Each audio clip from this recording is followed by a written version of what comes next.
नमस्कार, मैं हूं पीके सर।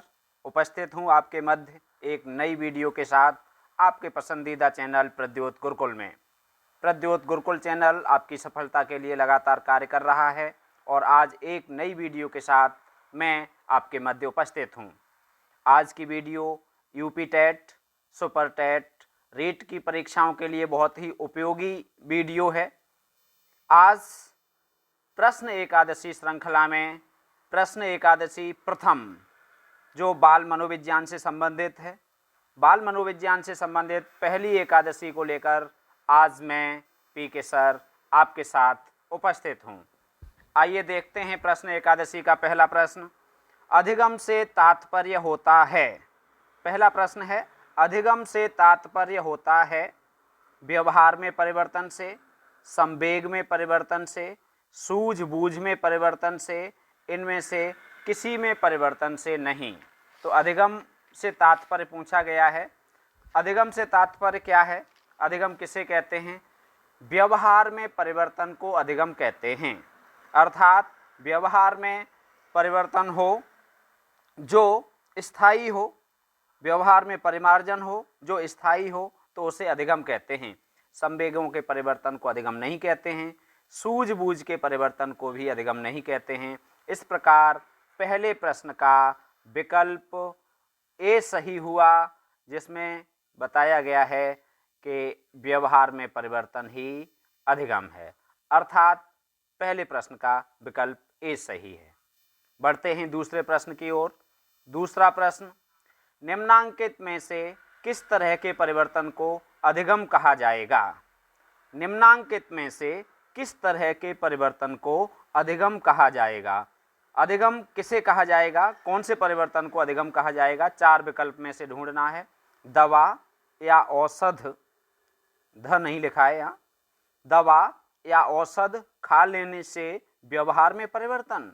दूसरा विकल्प परिपक्वता के कारण परिवर्तन। तीसरा विकल्प अभ्यास के कारण व्यवहार में परिवर्तन। और चौथा विकल्प अभ्यास एवं अनुभूति के कारण परिवर्तन। तो अधिगम पूछा गया है, अधिगम किसे कहेंगे? दवा के कारण या औषध के कारण व्यवहार में परिवर्तन हो जाए तो उसे अधिगम नहीं कहेंगे, पहला विकल्प गलत है। परिपक्वता के कारण परिवर्तन को भी अधिगम नहीं कहेंगे। अभ्यास के कारण परिवर्तन को भी अधिगम कहेंगे, लेकिन उतना नहीं जितना अभ्यास और अनुभूति के कारण जो परिवर्तन होता है उसे कहेंगे। अर्थात दूसरे प्रश्न का विकल्प डी सही है, जिसमें कहा गया है अभ्यास एवं अनुभूति के कारण परिवर्तन अधिगम कहलाता है। दूसरे प्रश्न का विकल्प डी सही है। बढ़ते हैं अगले प्रश्न की ओर। प्रश्न संख्या 3। प्रश्न है, वाटसन तथा रेनर ने जिस छोटे शिशु पर प्रयोग किया था उसका नाम था। वाटसन तथा रेनर ने जिस छोटे शिशु पर प्रयोग किया था उसका नाम था। उसका नाम पूछा गया है। वाटसन और रेनर ने मिलकर प्रयोग किया था छोटे शिशु पर, उसका नाम क्या था? मैकबर्ट था? नहीं। अल्बर्ट था? हाँ। बोलबर्ट और हर्बर्ट? ये तीनों विकल्प गलत हैं। अर्थात प्रश्न संख्या 3 का विकल्प बी सही है, अल्बर्ट। बताया जाता है कि वाटसन तथा रेनर ने अल्बर्ट नाम के 11 महीने के बच्चे को प्रयोग के लिए चुना था। वह बच्चा भी उन्हीं का था। तो विकल्प बी सही है। वाटसन तथा रेनर ने जिस छोटे शिशु पर प्रयोग किया था उसका नाम था अल्बर्ट। अगला प्रश्न देखते हैं।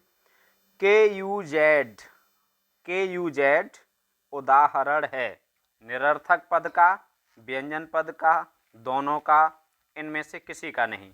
आप विचार करके देख सकते हैं। प्रश्न का उत्तर यदि आपको आ रहा हो तो आप बताएं। के यू जेड उदाहरण है निरर्थक पद का या व्यंजन पद का? तो के यू जेड निरर्थक पद का उदाहरण है, पहला ही विकल्प सही है। व्यंजन पद का नहीं है, दोनों का नहीं है, और ये भी तीनों विकल्प गलत हैं। अर्थात के यू जेड निरर्थक पद का उदाहरण है। निरर्थक पद को सी CVC त्रिवर्ण या CVC ट्राइग्राम भी कहा जाता है। शाब्दिक सीखना के प्रयोगशाला अध्ययन में त्रिवर्ण का उपयोग सबसे अधिक है। त्रिवर्ण में सबसे मशहूर निरर्थक पद हैं जिनका सबसे पहले निर्माण एवं अध्ययन में उपयोग जर्मन मनोवैज्ञानिक एबिंगहास ने किया था।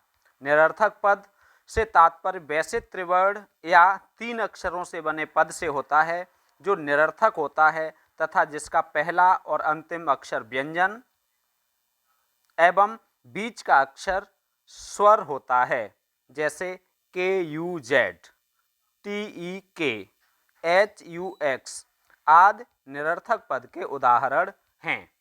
इन्हें CVC भी कहा जाता है, अर्थात C से कॉन्सोनेंट, B से वोवल और C से कॉन्सोनेंट, व्यंजन, स्वर और व्यंजन। जिस निरर्थक पद में पहले व्यंजन, मध्य में स्वर और पश्चात में व्यंजन हो उसे निरर्थक पद कहते हैं। इस प्रकार चौथे प्रश्न का विकल्प ए सही है। बढ़ते हैं अगले प्रश्न की ओर। 5वां प्रश्न देखते हैं। प्रश्न एकादशी बहुत ही महत्वपूर्ण प्रश्नों की श्रृंखला है जो आपकी परीक्षा के लिए अत्यंत उपयोगी है। 5वां प्रश्न है, निरर्थक पद का प्रतिपादन किसने किया? अभी इससे ऊपर प्रश्न पर बात की। निरर्थक पद का प्रतिपादन जर्मन मनोवैज्ञानिक एबिंगहास ने किया। तो इसमें विकल्प ए में स्किनर, बी विकल्प पावलव और सी विकल्प मिलर ने, डी विकल्प इनमें से कोई नहीं। तो 5वें प्रश्न का डी उत्तर सही हो जाएगा, क्योंकि निरर्थक पद का प्रतिपादन स्किनर ने नहीं किया, पावलव ने भी नहीं किया, मिलर ने भी नहीं किया, अर्थात इनमें से किसी ने नहीं किया। फिर किसने किया? एबिंगहास ने। एबिंगहास ने निरर्थक पद का प्रतिपादन किया। एबिंगहास जर्मनी के रहने वाले मनोवैज्ञानिक थे। तो इस प्रश्न का डी विकल्प सही हुआ। बढ़ते हैं अगले प्रश्न की ओर। प्रश्न संख्या 6, स्किनर द्वारा चूहा पर किया गया प्रयोग में भोजन की गोलियों को आप किस श्रेणी में रखेंगे? स्किनर ने चूहा पर प्रयोग किया था, तो चूहे को जो भोजन की गोलियां दी गईं वो किस प्रकार का पुनर्बलन थीं? ऋणात्मक पुनर्बलन, धनात्मक पुनर्बलन, इनमें से कोई नहीं, धनात्मक उद्दीपक। 4 विकल्प दिए गए हैं। तो स्किनर के द्वारा चूहे पर जो प्रयोग किया गया था और चूहों को भोजन की गोलियां दी गई थीं, वो गोलियां धनात्मक पुनर्बलन का प्रकार थीं, अर्थात धनात्मक पुनर्बलन की श्रेणी में आएंगी।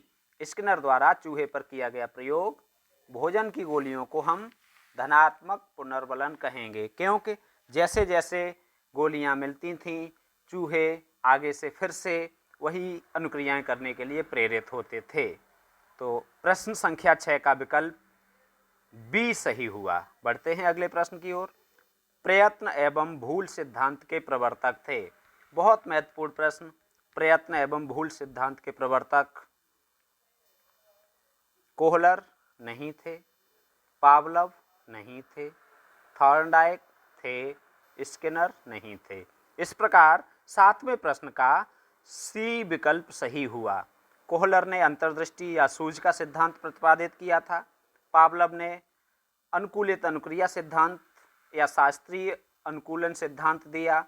स्किनर ने ऑपरेंट थ्योरी दी, अर्थात क्रिया प्रसूत अधिगम सिद्धांत का प्रतिपादन किया। इस प्रकार 7वें प्रश्न का विकल्प सी सही है।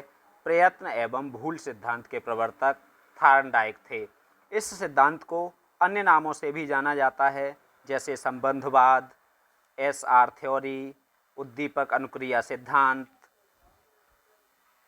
प्रयास एवं त्रुटि का सिद्धांत एवं अन्य नाम भी इसके प्रचलित हैं।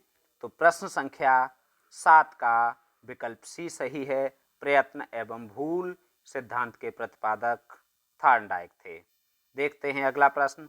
प्रश्न एकादशी का 8वां प्रश्न। कौशल अधिगम की कितनी अवस्थाएं होती हैं? बहुत ही महत्वपूर्ण प्रश्नों की श्रृंखला, बहुत ही अच्छा प्रश्न है। देखते हैं। कौशल अधिगम, कौशल अधिगम की अवस्थाएं पूछी गई हैं। कौशल अधिगम की कितनी अवस्थाएं होती हैं? तो कौशल अधिगम की 3 अवस्थाएं फिट्टस ने मानी हैं। 3 अवस्थाएं कौन कौन सी? संज्ञानात्मक अवस्था, साहचर्यात्मक अवस्था और स्वायत्त अवस्था। अर्थात फिट्टस के अनुसार कौशल अधिगम की 3 अवस्थाएं हैं: संज्ञानात्मक अवस्था, साहचर्यात्मक अवस्था और स्वायत्त अवस्था। तो प्रश्न संख्या 8 का उत्तर सही हुआ बी। बढ़ते हैं आगे प्रश्न की ओर। अगला प्रश्न है, प्रशिक्षण अंतरण के कितने प्रारूप होते हैं? प्रशिक्षण अंतरण के कितने प्रारूप होते हैं? 2, 3, 4 या 5? तो प्रशिक्षण अंतरण के 3 प्रारूप होते हैं। कितने प्रारूप होते हैं? 3। कौन कौन से प्रारूप होते हैं ये भी जान लीजिए। पहला प्रारूप धनात्मक अंतरण, दूसरा प्रारूप ऋणात्मक अंतरण, तीसरा प्रारूप शून्य अंतरण। इस प्रकार प्रशिक्षण के 3 प्रारूप हुए: धनात्मक, ऋणात्मक और शून्य। तो प्रश्न संख्या 9 का विकल्प बी सही हुआ। प्रशिक्षण अंतरण के 3 प्रारूप होते हैं। देखते हैं 10वां प्रश्न। किन के द्वारा खरगोश पर किया गया प्रयोग प्रसिद्ध है? किन के द्वारा खरगोश पर किया गया प्रयोग प्रसिद्ध है? वाटसन तथा रेनर के द्वारा, स्किनर व बंडूरा के द्वारा, पावलव के द्वारा, थॉर्नडाइक के द्वारा। प्रश्न संख्या 10 का विकल्प ए सही है, वाटसन तथा रेनर के द्वारा। वाटसन तथा रेनर ने खरगोश पर प्रयोग किए थे जो बहुत प्रसिद्ध हुए।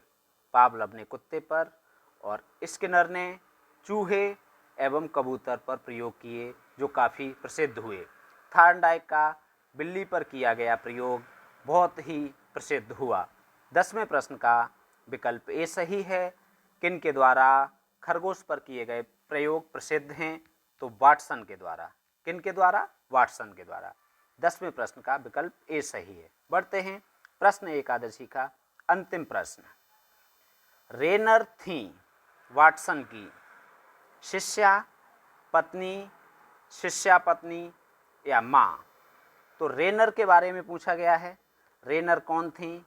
वाटसन की शिष्या थी, वाटसन की पत्नी थी या वाटसन की शिष्या पत्नी थी या माँ? 11वें प्रश्न का सी विकल्प सही है। 11वें प्रश्न का सी विकल्प सही है। अर्थात रेनर वाटसन की शिष्या भी थी और पत्नी भी थी, अर्थात शिष्या के साथ विवाह किया था वाटसन ने। विकल्प सी सही है, रेनर वाटसन की शिष्या पत्नी थी। इस प्रकार प्रश्न एकादशी पूर्ण हुई। आज की प्रश्न एकादशी आपको कैसी लगी कृपया कमेंट करके ज़रूर बताएं। धन्यवाद। वीडियो देखने के लिए धन्यवाद। आज के लिए इतना ही।